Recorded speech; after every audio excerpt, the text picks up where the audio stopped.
Hello everyone, it's Maggie, and tonight I'll be doing a try a chapter tag video on The Light Between Oceans by M.L. Stedman. And I've already started this, but I figured I wanted to read the first chapter again. So, part 1. 27th April 1926. On the day of the miracle, Isabel was kneeling at the cliff's edge, tending the small, newly made driftwood cross. A single fat cloud sailed across the late April sky, which stretched above the island in a mirror of the ocean below. Isabel sprinkled more water and patted down the soil around the rosemary bush she had just planted. "And lead us not into temptation, but deliver us from evil," she whispered. For just a moment her mind tricked her into hearing an infant's cry. She dismissed the illusion, her eye drawn instead by a pod of whales weaving their way up to the coast to calve in the warmer waters, emerging now and again with the fluke of their tails like needles through tapestry. She heard the cry again, louder this time on the early morning breeze. Impossible. From this side of the island there was only vastness, all the way to Africa. Here the Indian Ocean washed into the great Southern Ocean, and together they stretched like an edgeless carpet below the cliffs. On days like this it seemed so solid she had the impression she could walk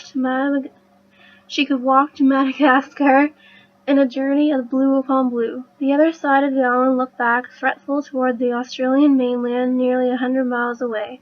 Not quite belonging to the land, not yet quite free of it, the highest of the string of undersea mountains that rose from the ocean floor like teeth along a jagged jawbone, waiting to devour any innocent ships in their final dash through the harbor. As if to make amends, the island, Janus Rock, offered a lighthouse, its beam providing a mantle of safety for 30 miles. Each night the air sang with the steady hum of the lantern as it turned, even-handed, not blaming the rocks, not fearing the waves, there for salvation if wanted. The crying persisted. The door of the lighthouse clanged in the distance, and Tom's tall frame appeared from the gallery as he scanned the island with binoculars. "Izzy!" he yelled. "A boat!" and pointed to the cove. "On the beach! A boat!" He vanished and re-emerged a moment later at ground level. "Looks like there's someone in it," he shouted. Isabel hurried as best she could to meet him, and he held her arm as they navigated the steep, well-worn path to the little beach. "It's a boat, all right," Tom declared, "and oh, cripes, there's a bloke, but—" The figure was motionless, flopped over in the sea, yet the cries still rang out. Tom rushed to the dinghy and tried to rouse the man before searching the space in the boat from where the sound came. He hoisted out a woolen bundle, a woman's soft lavender cardigan wrapped around a tiny, screaming infant. "Bloody hell!" he exclaimed. "Bloody hell, Izzy! It's a baby! Oh, my Lord above! Oh, Tom, here, give it to me." He handed her the bundle and tried again to revive the stranger. No pulse. He turned to Isabel, who was examining the diminutive creature. "He's gone, the baby?" "It's all right by the looks. No cuts or bruises. It's so tiny," she said, then turning to the child as she cuddled it. There, you're safe now, little one. You're safe, you beautiful thing." Tom stood still, considering the man's body, clenching his eyes tight shut and opening them again to check he wasn't dreaming. The baby had stopped crying and was taking gulps of breath in Isabel's arms. "Can't see any marks on the fellow. He doesn't look diseased. He can't have been adrift long." "You shouldn't credit it," he paused. "You can take the baby up to the house, I'll get something to cover the body." "But, Tom, it'll be a hell of a job to get him up the path. Better leave him here until help comes. Don't want the birds or the flies getting at him, though. There's some canvas up in the shed should do." He spoke calmly enough, but his hands and face felt cold, as old shadows blotted out the bright autumn sunshine. Janus Rock was a square mile of green, with enough grass to feed a few sheep and goats and a handful of chickens, and enough topsoil to sustain the rudimentary vegetable patch. The only trees were two towering Norfolk pines planted by the crews from Point Portuguese, who had built the light station over 30 years before, in 1889. A cluster of old graves remembered a shipwreck long before that, when the Pride of Birmingham foundered on the greedy rocks in daylight. In such a ship, the Light itself had later been brought from England, proudly bearing the name Chance Brothers, a guarantee of the most advanced technology of its day, capable of assembly anywhere, no matter how inhospitable or hard to reach. The currents hauled in all manner of things. Flotsam and jetsam swirled as if between twin propellers. bits of wreckage, tea chests, whalebones. Things turned up in their own time, in their own way. The light station sat solidly in the middle of the island, the keeper's cottage and outbuildings hunkered down beside the lighthouse, cowed from decades of lashing winds. In the kitchen, Isabel sat at the old table, the baby in her arms, wrapped in a downy yellow blanket. Tom scraped his boots slowly on the mat as he entered and rested a calloused hand on her shoulder. "I've covered the poor soul. How's the little one?" "It's a girl," said Isabel with a smile. "I gave her a bath. She seems healthy enough." The baby turned to him with wide eyes, drinking in his glance. What on earth must she make of it all? He wondered aloud. "Given her some milk, too, haven't I? Sweet thing," Isabel cooed, and turning it into a question to the baby. "Oh, she's so perfect, Tom," she said, and kissed the child. "Lord knows what she's been through." Tom took a bottle of brandy from the pine cupboard and poured himself a small measure, downing it in one.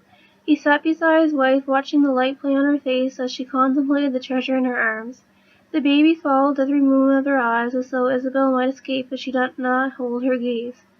"Oh, little one," Isabel crooned. Poor little one," as the baby nuzzled her face in toward her breast. Tom could hear tears in her voice, and the memory of invisible presence hung in the air between them. "She likes you," he said, then almost to himself, "makes me think of how things might have been." He added quickly, I didn't mean, you look like you were born for it, that's all." He stroked her cheek. Isabel glanced up at him. "I know, love, I know what you mean. I feel the same." He put his arms around his wife and the child. Isabel could smell the brandy on his breath. She murmured, "Oh, Tom, thank God we found her in time." Tom kissed her, then put his lips to the baby's forehead. The three of them stayed like that for a long moment until the child began to wriggle, thrusting his fist from under the blanket. "Well," Tom gave a stretch as he stood, "I'll go and send a signal, report the dinghy, get them to send a boat for the body, and for Miss Muffet here." "Not yet," Isabel said as she touched the baby's fingers. "There's no rush to do it right this minute. The poor man's not going to get any worse now. And this little chicken's had quite enough of boats for the moment, I'd say. Leave it a while, give her a chance to catch her breath. It'll take hours for them to get here. She'll be all right. You've already quieted her down, her little thing. Let's just wait. After all, it can't make much difference." "It's all got to go on the log, Pet. You know I've got to report everything straight away," Tom said, for his duties included noting every significant event at or near the light station, from passing ships and weather to problems with the apparatus. "Do it in the morning, eh? But what if the boat's from a ship? It's a dinghy, not a lifeboat," she said. "And the baby's probably got a mother waiting for it somewhere out on shore, tearing her hair out.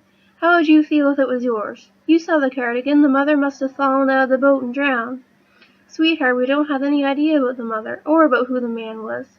"It's the most likely explanation, isn't it? Infants don't just wander off from their parents. Izzy, anything's possible. We just don't know." "When did you even hear of the tiny baby setting off in a boat without its mother?" She held the child a fraction closer. "This is serious. The man's dead, and the baby's alive. Have a heart, Tom." Something in her tone struck him, and instead of simply contradicting her, he paused and considered her plea. Perhaps she needed a little time with the baby. Perhaps he owed her that. There was silence, and Isabel turned to him in wordless appeal. "I suppose," at a pinch, she conceded, the words coming with great difficulty, "I could leave the signal until the morning. First thing, though, as soon as the light's out." Isabel kissed him and squeezed his arm. "Better get back to the lantern room. I was in the middle of replacing the vapor tube," he said. As he walked down the path, he heard the sweet notes of Isabel's voice as she sang, "Blow the wind, southerly, southerly, southerly, blow the wind, sower the bonny blue sea."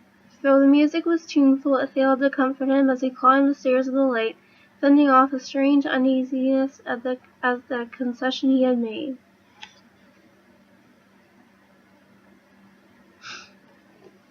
So that's kind of at the start of the book. It is at that time frame when they're married, and then after that it goes into before they were married, when they first meet, before they're on the island together. And so it's kind of the dramatic start to the story. And after the dramatic start, it kind of gets slow, and then it picks up a lot after that, so you just gotta power through it. But I'm almost done now, and I can't wait to finish, really. So that's all for tonight. I hope you enjoyed it, and I'll see you in my next video. Don't forget to like and subscribe.